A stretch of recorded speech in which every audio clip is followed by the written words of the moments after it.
What's up, everybody? Welcome to another edition of BookTube. I'm your host, Mr. Ahamad. Thank you so much for coming back to my classroom. It's always a pleasure to have you here listening to me talk about books. Now, as you may have noticed, I am not here alone. I have one of my students here with me. Deb. Yes, and Deb has done so many of these episodes with me in the last season that I wanted to bring her on because she is the only one that I could think of to try something new. One, we renamed the show to Stories with Mr. Ahamad. This way we can talk about books, movies, video games, comics, anything with the story, we can cover it. And we still want to focus on how is it that we can incorporate it into the classroom and in what ways it impacts people of color, minorities, or just anyone really. And with that being said, we're actually going to do our first episode on a movie. Deb, what are we talking about today? Coming to America.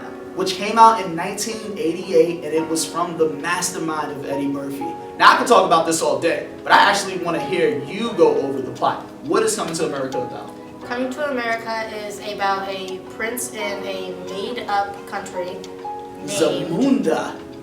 And he is getting ready to get married, but this woman that he has never met is the woman that he's supposed to marry for the rest of his life, and he feels like it's almost a mistake. So he goes all the way to Queens thinking, hey, because it's named Queens, I will find my queen there and I won't have to marry somebody that I don't even know.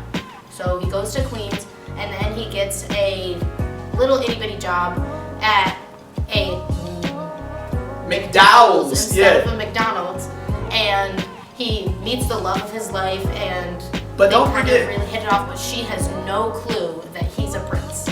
So that's kind of what happens at the end of the story. No spoilers though. No spoilers. Okay, I almost jumped in with a spoiler.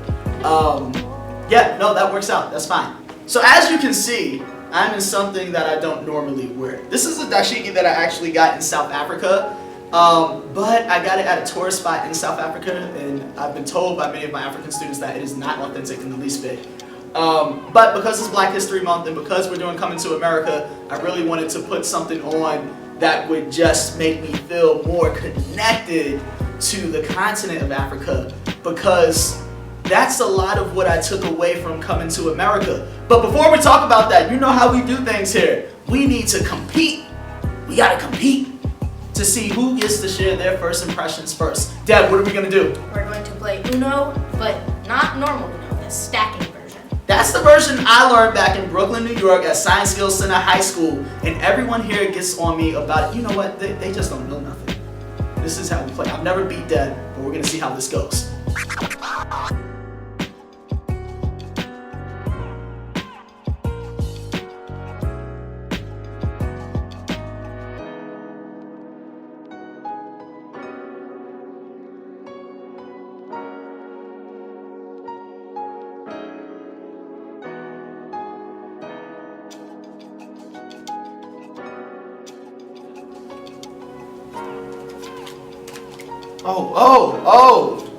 Uno out.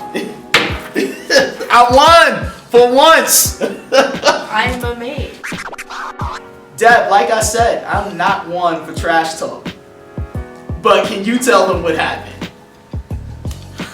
It's disappointing, but I got beat for the first time ever. Mr. Ahamad won Uno. Twice in a row. Twice in a row. We did best 2 out of 3 and I won. So I'm so excited that we got this on film. To prove it, I'm gonna have to screen this at your graduation or something, just like me winning. So excited. Anyway, Coming to America with Eddie Murphy, is one of the most creative comedies ever because Eddie Murphy plays a number of different characters. Arsenio Hall does it too. And the thing that stuck with me most is just that he transitioned between all of those characters so seamlessly with no problem. And it wasn't until I was older that I realized that all those people were all Eddie Murphy. That's just so good. But also as a young person, when I first saw it, every time that I watched it at every different age, I took something different out of it. So that's just a comedy that really grew with me as an adult, and especially as someone who now teaches African American history and literature, because that was one of the first pieces of media that I can remember that gave a positive spin on Africa. What about you, Deb? Well, I don't really think of it as so much first impressions. I mostly think of it as like what stood out to me. Okay. And I feel like the one thing that really stood out to me is how realistic they portrayed New York in general. Because with all of the scenes where there's like people yelling out the windows and there's like trash getting thrown out the windows, but there's also the sides where like there's the amazing museums that are in there, and also the basketball stadiums that are in there, and they're beautiful. So that was what I got from it. So like from like a technical aspect of film, like for the set, is that it felt lived in, it felt real. And as someone who grew up in New York, I can speak to that. Those dirty, snowy streets, that is real. That was real. Or somebody driving down the street and there's slush and they just don't even care, and then you get splashed with it. Or the subway with all the graffiti. I grew up around that time where there was graffiti everywhere. And then they came out with these new trains, the paint didn't stick. You know, but this movie is an artifact of New York, of Queens, New York. Because remember, he goes to Queens to find a queen. So the more and more I teach African American history, not necessarily literature, the more and more I teach African American history, the more I realize that a lot of what I think about Africa has been given to me based on what I have received in the media. And not even documentaries or anything like that, but mostly from like commercials about donating to hungry people or about to ending poverty. Like anytime I've ever seen Africa outside of coming to America, it's always looked negative or war-torn or impoverished and just filthy, and that's just not Africa as a whole, right? Right.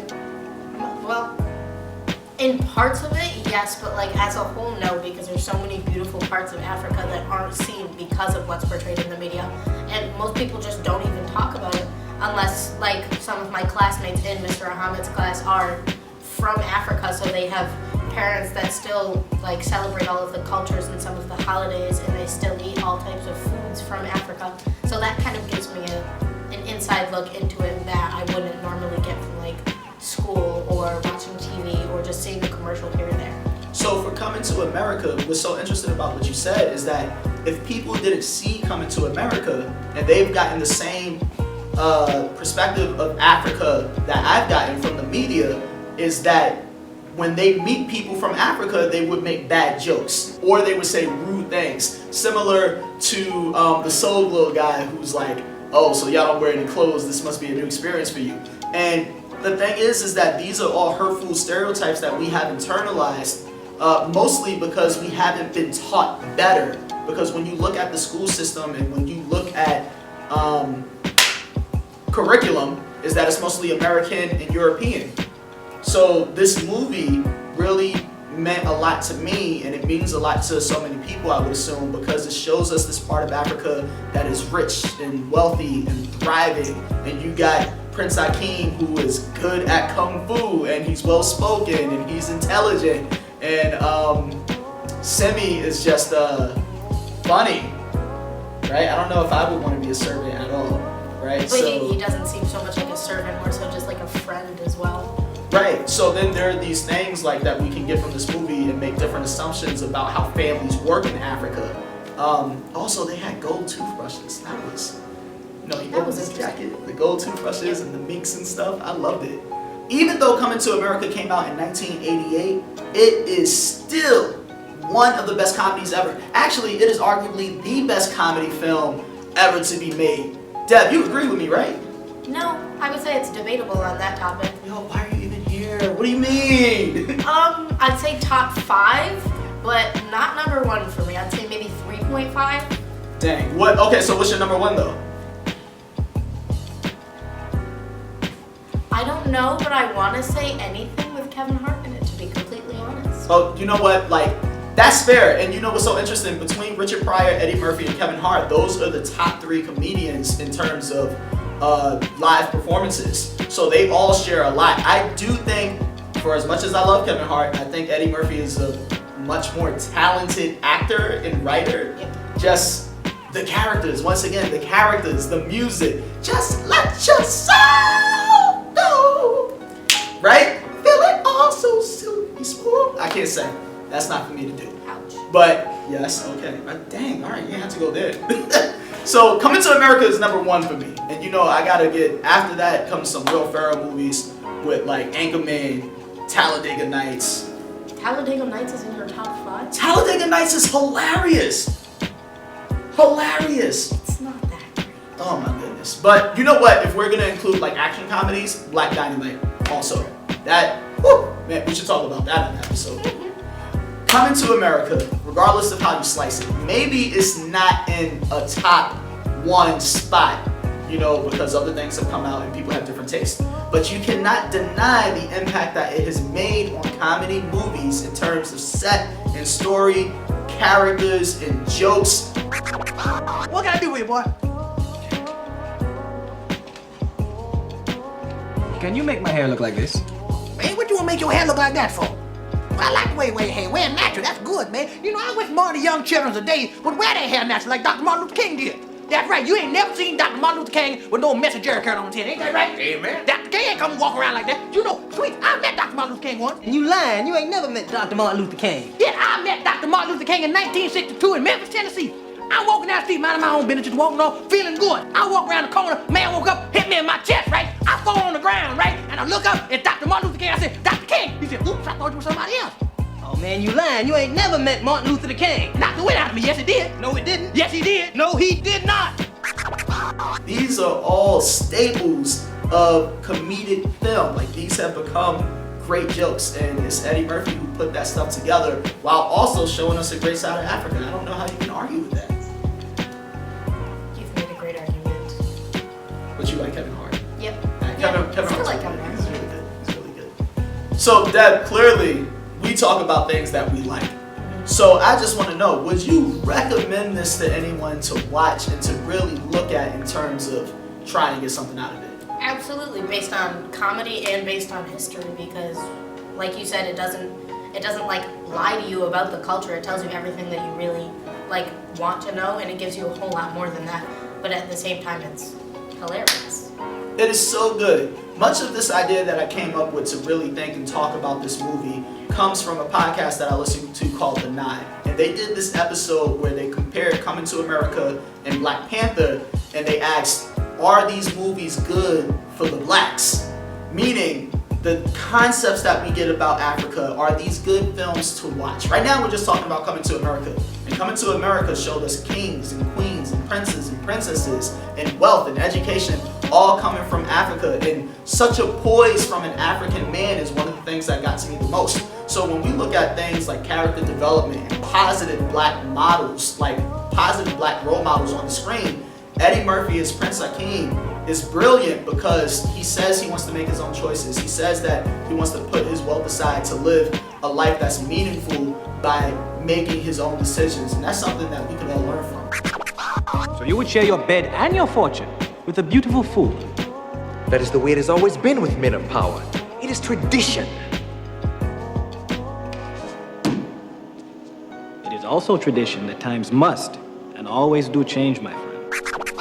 You gotta go watch it, right? Yeah. All right, that's the verdict. Be back next time when we talk about another book, film, or comic, or even a video game.